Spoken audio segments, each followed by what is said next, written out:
This is not going to end the way a lot of people are imagining. And if you're already picturing the apocalypse of cinema, this might actually turn out a lot better than it looks at first glance. Hey, how you doing? I cover the superhero niche a lot, and DC is right in the middle of this whole mess. I couldn't make this video earlier because I was at CCXP, living inside a convention center. But now that I'm back and I've had time to dig a bit deeper, I ended up with a very different point of view on this supposed Netflix acquisition of Warner Bros. And there's even a specialist out there with the best argument so far for why this deal might never actually happen in the first place. But let's go step by step. A good portion of the market and a lot of the public has not taken this Netflix-Warner idea very well. Paramount, which was one of the other contenders to buy Warner, went back to the table with a new proposal. They raised their offer by about $20 billion to try and outbid Netflix. And here it gets even more interesting. Paramount's offer includes money from an investment fund backed by Saudi Arabia. We're talking about those Gulf region funds, Saudi Arabia, Qatar, Abu Dhabi, and others, that are extremely rich thanks to oil and are now investing heavily in other areas because they know oil dependence won't last forever. Now, imagine this: a major American studio being controlled, or at least heavily influenced, by Saudi capital with their cultural and political values in the background. I'm not going to dive into political nuances here, but let's be honest. The cultural differences are huge, and these differences could start to show up in American productions in ways that go beyond "we edited a scene for an international release." Still, even with Saudi money on the table, Paramount's offer for all of Warner Bros. Discovery is higher than Netflix's offer, which only covers the studio side. Paramount has also said that Warner's recommendation to accept Netflix's offer instead of theirs is based on what they call an illusory valuation perspective. Warner initially refused to respond immediately to Paramount. Netflix didn't comment at first, either. Later, Warner said they would carefully evaluate Paramount's proposal and make a recommendation to their shareholders. But as of now, the board is not changing its stance. Their official recommendation is still accept Netflix's deal. Notice something. Everyone who is not Netflix or Warner is looking at this situation and seeing a huge problem. Even the WGA, the Writers Guild of America, has already asked for this merger to be blocked, calling for government intervention. The Directors Guild is also deeply concerned. Christopher Nolan has weighed in as well. Their main argument is simple: monopoly. Netflix is huge. Warner is huge. Put the two together, and you don't get huge squared. You get a single monster that could dominate too many parts of the industry at once. When it comes to streaming, that problem becomes even clearer. In the US, Max, the Warner streaming service, is the third most popular platform. Netflix is number one. If you combine the leader and the number three, you're not competing anymore, you're stacking the game in your favor. It would be almost impossible for anyone to truly compete with Netflix once it owned Warner's catalog, distribution power, and studio infrastructure. Here's what the Directors Guild said, more or less. We believe a vibrant, competitive industry, one that generates creativity and encourages genuine competition for talent, is essential to protecting the careers and creative rights of directors and their teams. In other words, at the very least, they want guarantees. Guarantees that creative freedom will be preserved if the deal goes forward. Guarantees that theatrical releases won't be sacrificed in the process. And that's not a random fear. Netflix does have a habit of pushing everything straight to streaming. And that's where things get tricky. Because in interviews before news of this deal came out, Netflix's CEO was saying that theatrical releases are outdated, that the traditional cinema model is obsolete.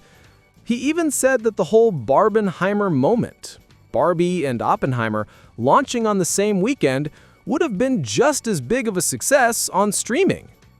Then, after the acquisition talk surfaced, the tone magically shifted.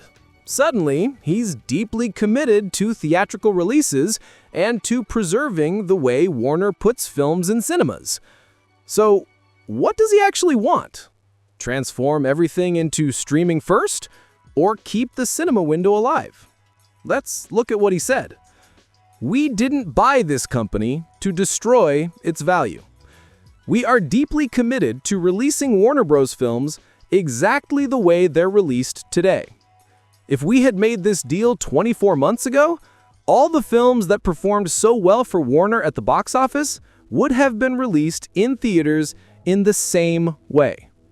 He specifically mentions movies like Minecraft, Superman, Weapons, Sinners, recent titles they see as examples of how theatrical releases still create massive value for the studio. From a certain point of view, it makes sense. He's not going to spend this much money just to burn down the house he just bought. At least not on day one. They're so confident that this deal will go through, despite protests and criticism, that they've already emailed Netflix subscribers directly. Classic PR damage control. Don't worry, everything's fine, we've got this. But that's where the plot twist comes in. According to Matt Stoller, a specialist in monopolies and antitrust, this Netflix-Warner deal is illegal. Not just controversial, illegal. Because what Netflix is trying to buy is simply too much. It would become unbeatable in several sectors at once. He also points out that, yes, Disney became an increasingly gigantic beast over time. First they bought Star Wars, then Marvel, then Fox. There was concern back then about monopoly too. But in that case, Fox wasn't as big as Disney, and Fox didn't have a streaming platform to rival Disney+. So the situation, while worrying, wasn't identical. With Netflix and Warner, it's different. You'd be merging a dominant global streaming platform with one of the biggest content catalogs and production infrastructures in the world. That's a different scale of uh-oh. According to Stoller, not only can this deal be stopped, it may never have been designed to succeed in the first place. He calls it crazy. In his words, this looks like a merger whose only purpose is to create a monopoly. And everyone can see that. It's too obvious. It's so obviously problematic that from a legal standpoint, it's basically waving a red flag in front of regulators. In his interpretation, one possibility is that Netflix doesn't actually want to complete the acquisition. Instead, they might be using this to tie up Warner. Here's how that would work. While the deal is being evaluated, both financially and legally, Warner Brothers cannot make any radical moves. They can't make huge strategic changes or deals that might alter the company's valuation too much because that would affect the acquisition terms. So during this evaluation process, Warner is essentially stuck in slow motion. They can operate, but they can't truly reinvent themselves or take big swings. Meanwhile, Netflix keeps moving, growing, experimenting. That creates a heads-I-win, tails-you-lose scenario. If Netflix manages to buy Warner, it becomes an absolute giant with frightening control over production and distribution of entertainment. If Netflix doesn't manage to buy Warner, Warner spent a long time paralyzed by the process, while Netflix carried on, gaining an edge. Stoller calls this bad faith from Netflix, and he says he hopes the Department of Justice and other legal entities seriously investigate what's going on. He notes that sometimes when regulators start looking into a merger, they end up discovering other questionable things the company has been doing. He also mentions that the streaming side, the Max-Netflix overlap, will likely be the most delicate part of the analysis and could take a very long time to resolve. There are too many implications around competition, pricing, consumer rights, and market dominance. So it's entirely possible that this whole Netflix-Warner acquisition drama ends with Netflix not buying anything. Warner stays Warner, but Netflix still walks away stronger, and Warner walks away more exhausted. And if, by some miracle or nightmare, the acquisition does go through, then we enter the pros and cons zone. On the cons side, If, eventually, the streaming services get bundled into one thing, Max and Netflix under a single subscription, I have zero doubt it will be more expensive. You'd pay for Netflix, but you'd be forced into a package that includes Max, whether you wanted it or not. Congratulations, your bill just leveled up. For that not to become a totally blatant monopoly, the only scenario I can see regulators allowing is one where there are hard restrictions and very specific rules.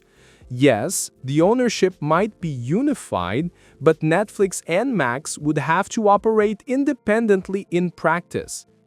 Does that work long-term? Probably not. On paper, it sounds nice. Same owner, separate governance.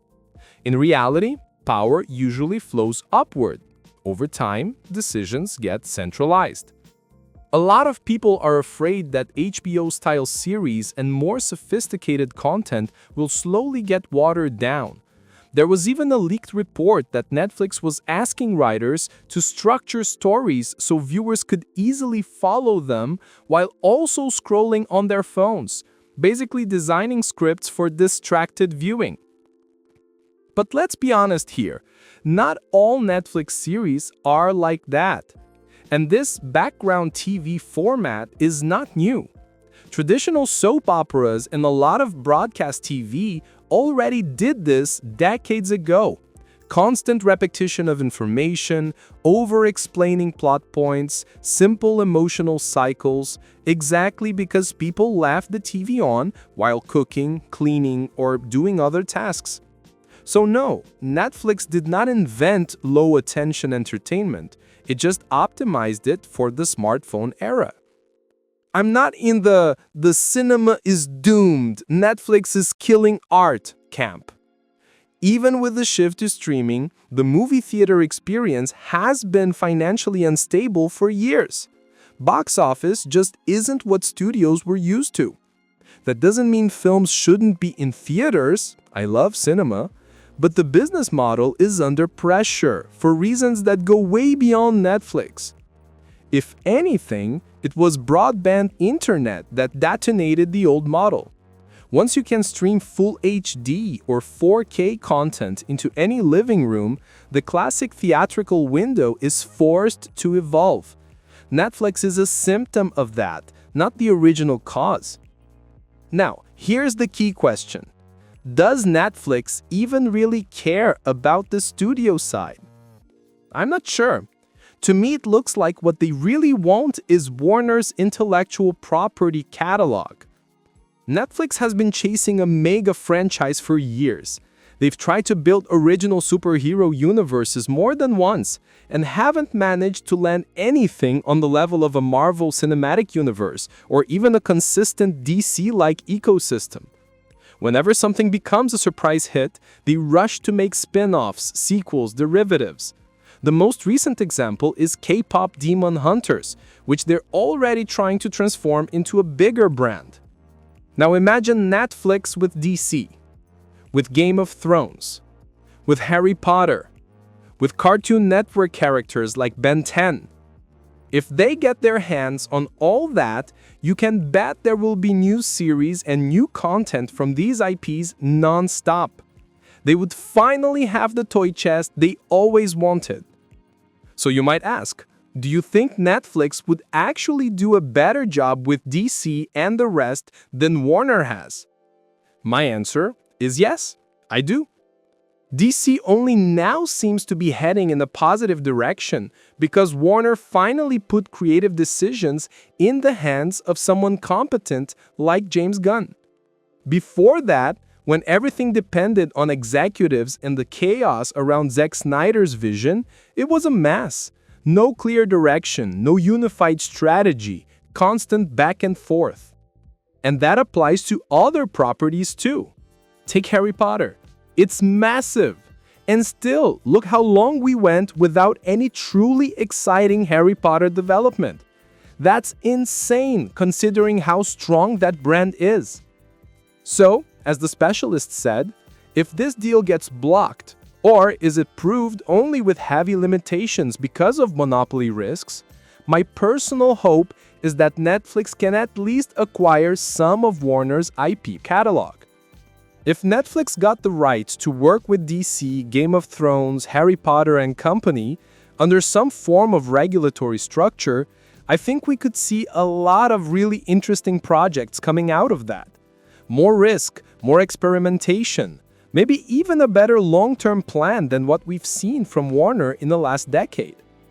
The secret phrase of this video is Netflix versus Warner. Write it in the comments so I know you watched all the way to the end, and tell me what you think about this whole situation. Should Netflix be allowed to buy Warner? Is it doomed to fail? Is this all just corporate 4D chess? Down here, you'll find other videos you can watch right now. Thank you so much for your phenomenal company, and I'll see you in the next one.